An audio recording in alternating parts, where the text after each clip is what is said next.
Madam Speaker, my ministry is currently undertaking a number of measures to ease congestions of traffic flowing from the north to the south of the island through Port Louis.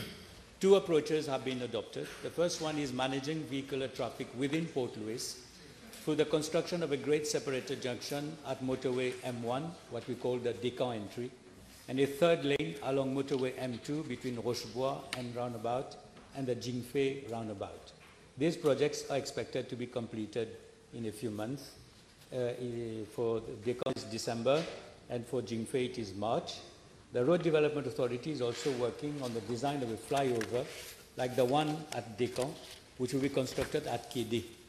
The final design is there, so we will need to address, to make a request for funds to the Ministry of Finance.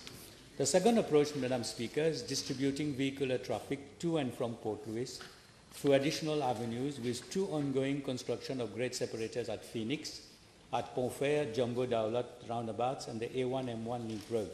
These projects are already under construction and are expected to be completed by November 2020.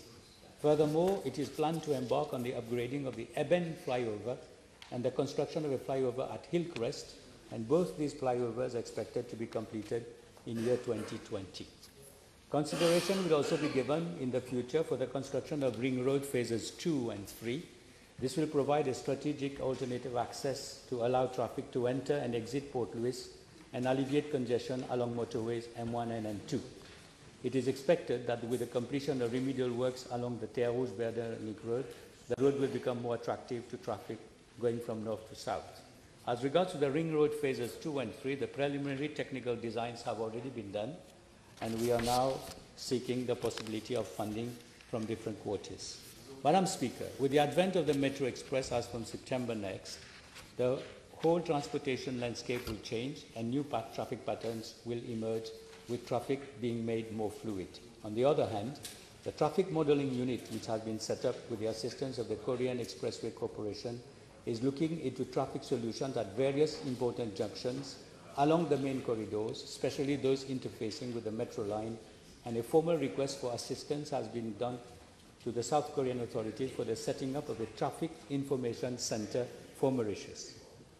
Madam Speaker, currently the traffic police deploys police riders along motorway M1 and M2 at all roundabouts and important junctions from Terre Rouge to Wotton during peak hours.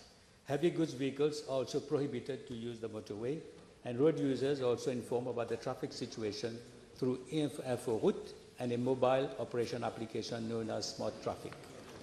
Furthermore, I'm informed that the police is implementing the Safe City project, which comprises the installation of 4,000 CCTV cameras with a traffic control room, which has already been identified, and the necessary infrastructure and logistics will be set up. To monitor and ease traffic flow across the main corridors, the intelligent transport system will be integrated in the Safe City project, and the ITS will also relay real-time traffic and safety information to road users to facilitate planning of trips and to reduce journey time. Now, Speaker, with a view to mitigate traffic congestion and to bring a sustainable solution to the present situation, the TMRSU and the Road Development Authority are working closely with police, local authorities, and other stakeholders. The aim is safer roads and better mobility from the north to the south of Mauritius. Thank you, Madam Speaker. Will the Honourable Minister confirm if the Harbour Bridge project is definitely shelved? For the time being, yes.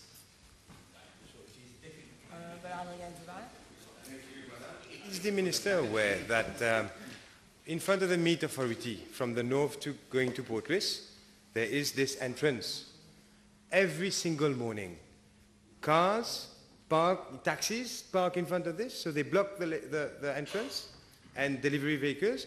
But also there are cars that use this entrance to Port Louis and then cut in front at the red light and they stop here. Ministers of his government see it every day. Can the Minister please see to it that this is a simple solution to at least décongestionner le trafic à l'entrée de Port-Louis very quickly? I will certainly look into the matter, Madam Speaker. Speaker, I've listened very carefully to the Honourable Minister and I thank him for his answer. However, There's one aspect of traffic flowing from the north to the south, which I'd like to address, and it's the facilities that should be given to pedestrians with the widening of the highway from Port-Louis onwards to the north, from 2 lanes to 3 lanes in most places until Terre Rouge roundabout. What does he propose to do for all those pedestrians who live on both sides of the highway and who have no other choice than to cross the highway where there are no footbridges available at each roundabout as it should be? Does he have any plan? Because I know the answer is it's not been provided for in the budget, but does he have any plan for it? The question is clear. For the pedestrian traffic on both sides of the motorway from Jingfei to the port area, in some cases there is no space, but in other cases we have space, and we will certainly look into the matter. But I would like to say, Madam Speaker, that we have already added a 3rd lane for heavy traffic between the port area and Jingfei. And we are already thinking about one thing. What are we going to do if tomorrow we are going to extend the metro from Immigration Square to Pamplemousses? So we are already thinking of this possibility, but we certainly look into the matter as regards to pedestrian safety. Bhagwan.